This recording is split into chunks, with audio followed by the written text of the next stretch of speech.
In this video, I want to talk about how letting go of your worldly desires can make life a very good, happy life.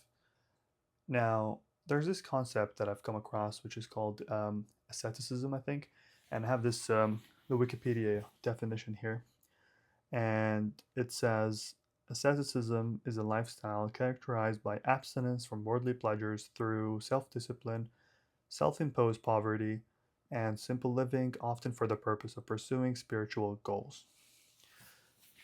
Now, I really like this concept, and I think it actually holds a lot of value and there's a lot of truth in it. And one, happiness and peace um, come from spirituality. So, spirituality is a very important thing that we're missing these days. And a lot of people can place importance on this world and on, like, let's say, making money, reaching a certain status or a certain job, and thinking that's going to bring happiness. However, it really doesn't. So, why am I even talking about this? I want to add a little twist to this concept because this is a sort of tradition that we don't really have, and I'm Muslim, so I want to give it an Islamic twist, if that makes sense, and this is how we see it.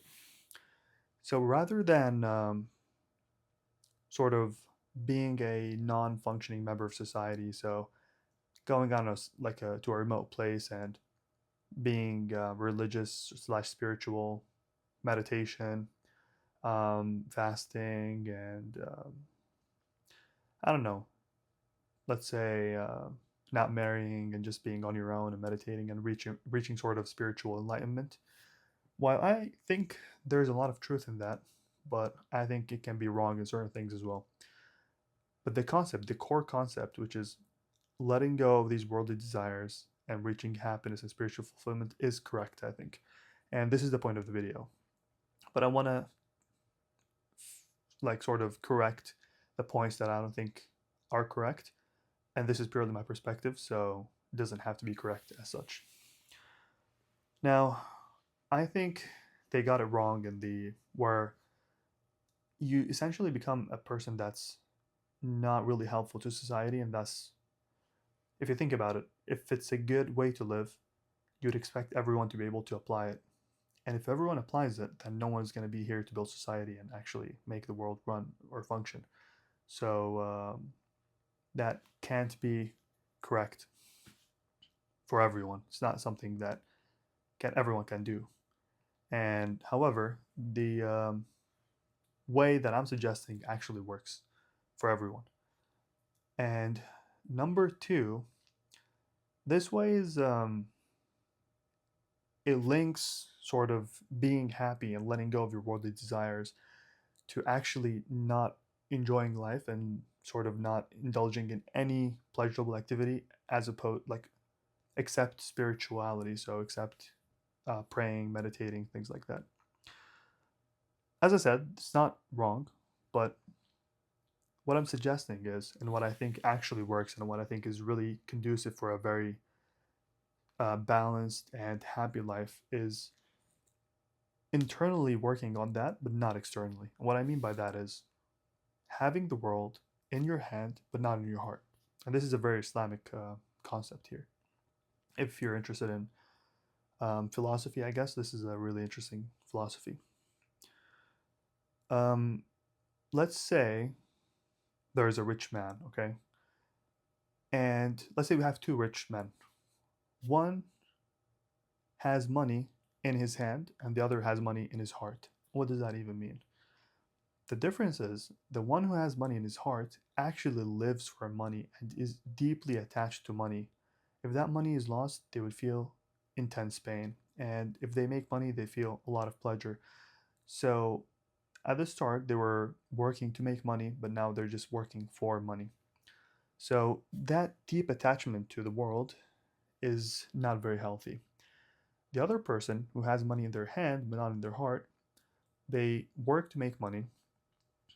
Why? Because they want to live a good life, obviously, help people, um, spend that money to please God, adopt an orphan, help widows, um, just poor people, homeless people, and even people in the family as well.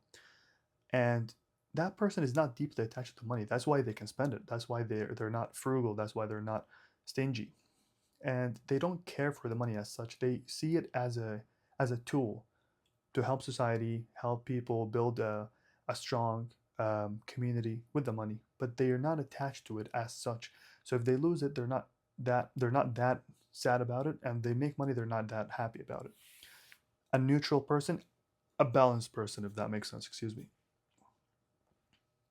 So a very balanced person with their emotions. They're not up and down.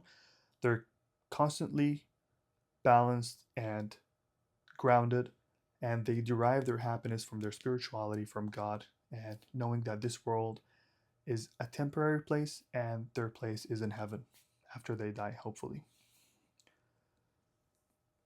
So that's the difference between the concept that I just read from Wikipedia, asceticism, I think, and what we sort of believe in, and what I think is really a really good way to live. What we call zuhd, Zuhd, I guess, and you would call a person who does that or who lives that lifestyle a zahid. So Zahid, Zahid. Yeah, but that's not an easy thing to acquire. It's not a You have to be very spiritual to achieve that level. And what is interesting about that is you can't look at a person and say that person is a zahid or not. You can't, because it's an internal thing. It's a hard thing. Um, so a person who looks like, I don't know, they're wearing like worn out clothes, and they look like they've not taken a shower in days, and they just look poor and like quite, I don't know, like not humble, but like broken, if that makes sense. Like that person who's trying to achieve that sort of detached state and like being very spiritual and like enlightened and those things, like that's not it. You don't look it, you feel it, and you experience it. So you can, like, for example, the prophet Solomon, Suleiman, peace be upon him, he was that. He was a Zahid. That's what we believe. He didn't care for the worldly desires, even though he had everything. He was a king and he had so many worldly pleasures, but deep down, he wasn't attached to those things.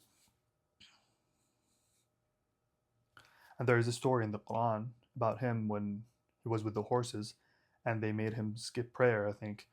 And he let go of the horses for God. So he wasn't attached to the horses. Sure, he found them pleasurable, but he didn't like that he did that. And if you're interested, look it up. Horses, Solomon or Suleiman, peace be upon him. Google, read about the story. It's really, really interesting.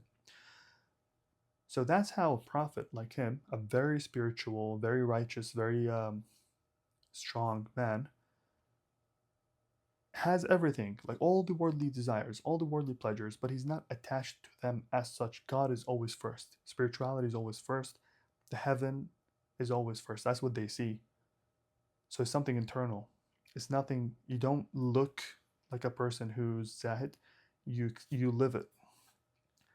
And the point of all of this, like sort of philosophical talk, is if you live life like this, you don't get too attached. You notice that, or you realize that life is in the hereafter, and this is just a phase. And this is, by the way, not a nihilistic or depressive mentality. This is not like I don't care, so you're just like lazy and you don't do anything. No, no, it's actually the opposite. It's actually the opposite. When you're this person and you're not deeply attached in a negative way, and obviously you love people, the ones close to you, things like that. But what I'm talking about is deep negative attachment to things like money, people, status, things like that. These worldly desires. Okay,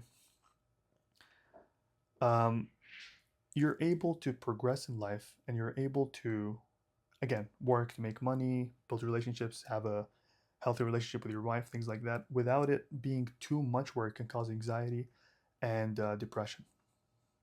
Because think about the person who's, let's say, sitting an exam and they have the life sort of very, yeah, life is in their heart. So they're worried about their job and they think that this is the only life.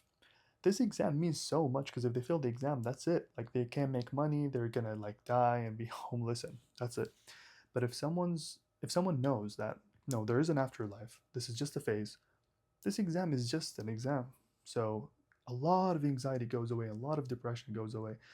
And when you lose something, it's not that painful. And when you gain something, it's not that pleasurable in the sense that you're not too happy about it in a crazy way. You're calm and collected and peaceful, and you're neutral and composed. It's kind of hard to explain, to be honest. Something like a person has to experience. I'm not saying I'm that, but I'm trying to be. But the point is, you're always balanced, no ups and downs. You are happy, you feel happiness, and you feel sadness, but everything is contained, everything is reasonable, everything makes sense, nothing too excessive. Because you know at the end of the day, you're gonna die and meet God and hopefully go to heaven. This is just a phase. I hope this is making sense. It's a very deep philosophical talk, and if you've never thought about it before, it might be hard to grasp. But the point is, to live a good life, a happy life, is very important to not place a lot of importance on this life in general, not only money, in general. And being very cool, calm, collected, relaxed, knowing that there is an afterlife, there is God, and you seek your spirituality or you seek happiness through spirituality, through God, and that's your inner peace and that's your good life. And whether you get life, as in like money, relationship, power, status, whatever it is, whether you get that or you don't, you don't care. It doesn't matter because at the end of the day, you're happy, you're peaceful. You know that this is all gonna go away. This is all fleeting. So you live life with that contentment, with that gratitude, knowing that okay, I'm happy with whatever I have. Life is good. Whether I have the money, whether I don't have the money, it doesn't matter because at the end of the day, I'm happy. I'm with God, and it is good. I work to like. You're supposed to be a functioning member of society. You're supposed to be good. You're supposed to achieve and try to be good and contribute to society, make money, help people, things like that. But if God doesn't will it, it's fine. It was never in your heart. And if God wills it, so you actually make that money and actually become, I don't know, famous, whatever it is, it doesn't get to your heart. So you stay humble, you stay close to God, you don't forget God, you don't place too much importance on these things. If you lose it all, it's okay. If you don't, you're still saying thank God. You're still showing gratitude. You lose it, you say, you stay patient. Always calm, always stoic, always collected. It is a very nice place to be. And it also helps you put the value of things in the world into perspective and into their rightful place. Nothing too important, nothing too important. Everything as it should be. So again, the difference between that sort of asceticism and what I'm talking about is asceticism is where you don't get to enjoy pleasures of life. But we don't think those things, pleasure in life and being free of worldly pleasures in your heart, go against each other. They're not mutually exclusive. You can enjoy life and also be internally not attached to life. You can do those two things. So you can get married, have intimacy, make money, um, I don't know, live in a big house, have a nice car, have a nice, whatever it is, have everything in life, and still deep down in your heart, be attached to God and not to the world. You can do that. And that's what I said, or what I meant by you can't look at someone and know whether they're that or not. They can actually look very much like you might look at a person who has nothing and they still crave the world so much and they're deeply attached to it. Then you can look at a person who has everything and they're not attached to it. So it's a state of heart. It's something very internal and it's not something that you can assess by looking at someone. So again, I differ or I disagree in 2 points. You can enjoy the pleasures of life and you're supposed to be a functioning member of society. Those two things don't take away from spirituality and they don't take away from your fulfillment with God. They don't take that away at all. If anything, it is the true test and it's the true way of actually showing that you are truly not attached. Because if I lock myself up in a room and let's say I'm addicted to smoking, and I lock myself up in a room and I can't smoke, am I not smoking because I don't want to smoke, or am I not smoking because I can't? So there's a big difference there. I hope that makes sense. And this video won't be too long. I'll make a third video now about um, the definition of a good life again, but I'll be talking about what it actually means to have a good life. Like what that even look like. Look what that even looks like, if that makes sense. So, because a good life isn't something that can be seen, and it isn't something that can be judged by what you actually have, your possessions and things like that. Is has nothing to do with that at all, like 0%. And yeah, I'll talk about that in the next video. So I hope that was helpful. It's kind of rushed. It's getting very late. It's like almost 1 a.m. and I need to do a lot of things now. So again, not the best videos, not the perfect videos, but I promised myself to make this channel not so perfect, to not worry too much about perfectionism as long as I'm being consistent and sharing these things with you guys. Hopefully that's good enough. And yeah, let me know what